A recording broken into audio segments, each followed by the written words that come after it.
Hello everyone. Good evening everybody. So guys, Steel Authority of India Limited OCTT क्या है ये? कितनी salary मिलती है इसके अंदर? क्या ये जॉब प्रोफाइल है? कौन एलिजिबल है, कौन नहीं है? और अगर सर मैं एक इलेक्ट्रिकल ब्रांच से हूं, क्योंकि मैं आपकी बातें सुन रहा हूं, मैं एक इलेक्ट्रॉनिक्स एंड कम्युनिकेशन ब्रांच का हूं, मैं आपकी बातें सुन रहा हूं, तो क्या मुझे ये फॉर्म भरना चाहिए? सर मैं आपकी बातें सुन रही हूं, क्या मुझे ये फॉर्म भरना चाहिए? सर इस फॉर्म को भरने के बाद एक सैलरी कितनी मिलती है? क्योंकि हमें सुनने में आया है सैलरी बहुत कम मिलती है, तो सर एग्जैक्टली आप बताइए कितनी मिलती है। और सर एक लास्ट आप ना एग्जाम का लेवल जरूर बता दीजिएगा, क्योंकि एग्जाम का लेवल हमारा जानना बहुत जरूरी है। चलिए इन चार बातों पे आप लोगों से बातें करूंगा वीडियो के बारे में, वीडियो को लास्ट तक देखना। आज से कुछ साल पहले की बात है, करीब करीब 5 से 6 साल पहले, जब पहली बार मुझे इस एग्जाम के बारे में पता चला था, जिसका नाम था सेल OCTT। और यहां पर कुछ मेरे स्टूडेंट्स थे, 2-3 स्टूडेंट्स जिन्होंने ये फॉर्म भरा था। पहले ये एग्जाम जो है वो अलग अलग तरीके से होता था। जैसे बोकारो का पेपर OCTT का अलग होता था, भिलाई स्टील प्लांट का अलग होता था। ये सब सेल के अंदर में ही आते हैं, सब इस्पात के अंदर में ही आते हैं, ठीक है। और इन सब के अलग अलग पेपर होते थे। राउरकेला का पेपर अलग होता था। लेकिन एक दो बार ऐसा हमको देखने को मिला कि अब ये लोग पेपर कंबाइंड करवाने वाले हैं, यानी कि इस बार जो रिक्रूटमेंट आया हुआ है, आप देख सकते हो OCTT जो होता है यहां पर, वो ऑपरेटर कम टेक्नीशियन ट्रेनी होता है, जो कि बेसिकली सेल में अगर आप दूसरे ऑर्गेनाइजेशन से बात करोगे तो एक डिप्लोमा ट्रेनी की प्रोफाइल होती है। जैसे आपने नाम सुना होगा PGCIL में डिप्लोमा ट्रेनी, बहुत बार आप जगह जगह सुनते हो, जिसको हम लोग बोलते हैं क्या बोलते हैं, जूनियर इंजीनियर। तो जूनियर इंजीनियर, डिप्लोमा ट्रेनी, या हम बोलेंगे ऑपरेटर कम टेक्नीशियन ट्रेनी, ये तीनों एक ही प्रोफाइल हैं। कोई भी बच्चा ये नहीं समझेगा कि ये एक टेक्नीशियन की प्रोफाइल है, ये एक टेक्नीशियन की प्रोफाइल नहीं है। सारे पब्लिक सेक्टर अलग अलग नाम से पुकारते हैं। OCTT सेल बोलता है, PGCIL डिप्लोमा ट्रेनी बोलता है, NTPC डिप्लोमा ट्रेनी बोलता है, ठीक है, ONGC जूनियर इंजीनियर बोलता है। तो सब अपना अपना अलग अलग नाम से पुकारते हैं, तो आप इसको एज अ जूनियर इंजीनियर ही मान के चलें। अब आती है दूसरी बात कि सर इसमें पोस्टिंग मिलने के बाद हमें कहां पर पोस्टिंग मिलती है? तो पोस्टिंग आपको टोटल इस बार 9 प्लांट्स में से कहीं पे भी मिल सकती है।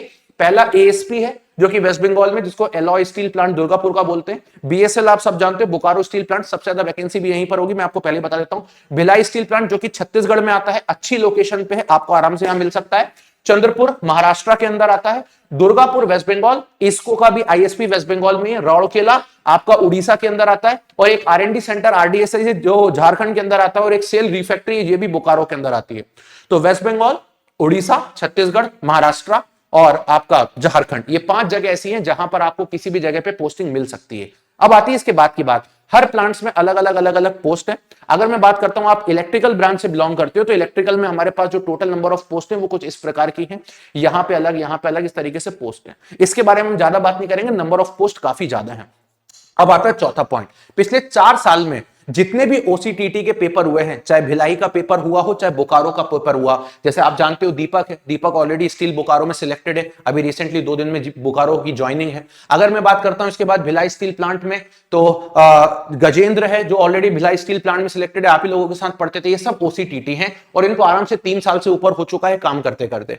पॉइंट ये आता है कि सर इसकी सैलरी बहुत कम है, हमने सुना है, मैं बिल्कुल इस चीज से एग्री करता हूं, लेकिन उसके बाद मेरी एक बात को समझिएगा गाइज। अगर हम बात करते हैं इसके सैलरी स्ट्रक्चर की, तो शुरुआत के 2 साल सेल जो है वो कुछ इस प्रकार से काम करता है कि वो चाहता है कि आप सेल में ही काम करें, उनको छोड़ के ना जाएं। ऐसा सेल का अपना खुद का रूल है। और सेल ये बोलता है कि शुरुआत के 2 साल हम आपको सैलरी कम देंगे, लेकिन 2 साल के बाद वो आपको बिल्कुल भी डिसअपॉइंट नहीं करेगा। शुरुआत के 2 साल वो आपको ऐसा सिर्फ ट्रेनी मान के 2 साल तक लगातार सिर्फ स्टाइपेंड प्रोवाइड करता है। और स्टाइपेंड भी कितना प्रोवाइड करता है वो भी बता देता हूं।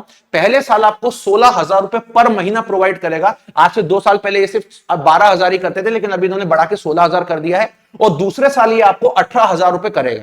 लेकिन जब ये 2 साल कंप्लीट हो जाएंगे तो ये 16 और 18 को आप गायब कर दीजिएगा। मिनिमम आपकी जो सैलरी पर मंथ है वो 60,000 के क्रॉस रहेगी। आप बोलोगे ऐसा कैसे, वो भी बता देता हूं। तो जब आप ये 2 साल कंप्लीट कर लेते हो तो गवर्नमेंट ऑफ इंडिया के 26,000 600 वाला जो पे बैंड है इसकी कैटेगरी में आप आ जाते हो, यानी कि आपका जो बेसिक पे है वो 26,600 आ जाता है। और जब 26,600 का जो बेसिक पे बनता है तो आपकी जो सैलरी है वो 10 लाख रुपए अप्रॉक्स सीटीसी बनती है S3 ग्रेड के अंदर रेगुलर होने पे, जो कि आप 2 साल बाद आ जाते हो। इसके अलावा आपके जो बाकी के अलाउंसेस है वो जुड़ जाते हैं और आपकी मिनिमम सैलरी 60,000 के ऊपर आपको इन हैंड सैलरी के आसपास आपको यहां पे मिलती है ओसीटीटी की पोजीशन पे, जो कि मैं आपके सामने अभी बता रहा हूं। आपको किसी ओसीटीटी से मिलवा भी दूंगा जो आपको यही इंफॉर्मेशन देंगे, उन्हीं से पूछने के बाद मैंने आपको ये इंफॉर्मेशन दी। और 2 साल बाद आप 60 से ज्यादा ही मिलेगी, क्योंकि 2 साल बाद जब आप ट्रेनिंग पर रहोगे तो ये जो बेसिक वगैरह है ये भी आपका इंक्रीमेंट हो चुका होगा। अब आती है चौथा पॉइंट, सर इसका एग्जाम पैटर्न और सिलेबस क्या है। तो बेटा इसका एग्जाम पैटर्न की अगर मैं बात करता हूं तो यहां पर, अच्छा एग्जाम पैटर्न के पहले मैं एक चीज बताना चाहूंगा, इलेक्ट्रिकल के बच्चों के लिए मैंने अपनी लाइफ का सबसे आसान पेपर अगर आज तक कोई देखा है तो वो सिर्फ ओसीटीटी का देखा है। फिर से बोलूंगा, इसमें सिर्फ डिप्लोमा वाले बच्चे ही एलिजिबल होते हैं और ओसीटीटी का पेपर मैंने अपनी लाइफ में सबसे आसान देखा है। इससे आसान पेपर मैंने अपने पूरे जीवन में 10 साल के कैरियर में किसी भी एग्जाम का नहीं देखा as a junior engineer level का। तो सबसे आसान पेपर अगर कोई पूछता है तो वो सिर्फ सेल पूछता है।